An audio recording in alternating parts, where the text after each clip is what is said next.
Hi, let's get straight to the point today.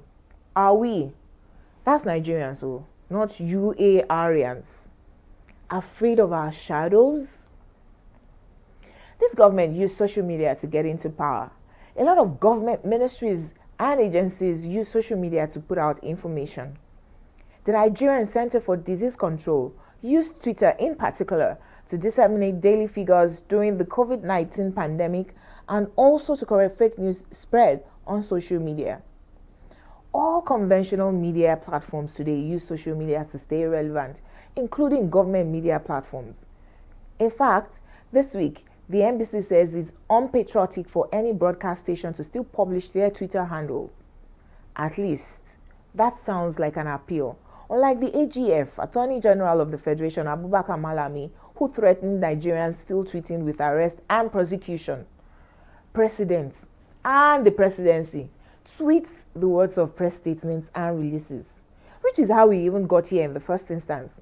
The president said the now infamous words of "treat them in the language they understand" at a meeting with INEC officials. We couldn't ask him not to say it. In fact, a lot of us may not have even seen the video until the words were tweeted by the president's Twitter handler. If the president's account was not suspended for 12 hours and his tweets deleted, the president would still have been tweeting. I did not violate any Twitter rules. I do not have a problem with Twitter. Why do I have to have my own handle suspended? And for some people who have their businesses on Twitter, have their businesses shut down just because the president or the presidency in Nigeria is tyrannical and dictatorial and cannot withstand a social media platform deleting and offending tweets. The president of Nigeria should not be threatening to deal with only criminals from one region while appealing with criminals from another. So people who reported the tweet in droves and had it pulled down by Twitter for violating its policies were on their rights. These are rules that you signed up for when you signed onto the platform, not to harass anyone by their ethnicity. It's a rule. So to then close the Nigerian internet space to an app that people all over the world use to share information is shooting yourself in the foot. It's being afraid of your own shadows. Simply put, this government knows how much they use social media to propagate disaffection towards the Jonathan administration. They used the same Twitter to criticize every last move of the previous administration and are now afraid of being treated alike. Simple. If not, while you're being accused of clamping down on the media, while prove everyone right and run amok.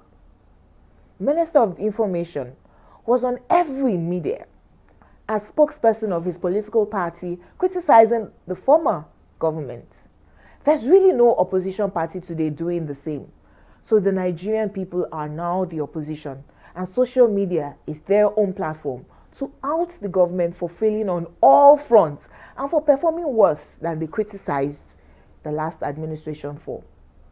My advocacy today, therefore, is to warn that if you block all social media platforms, you will become like everyone else in the next 2 years when you get out of power, and the social justice platforms that you destroy today will be the ones that you also need, just in case your party becomes opposition when out of government and your chicken will come home to roost.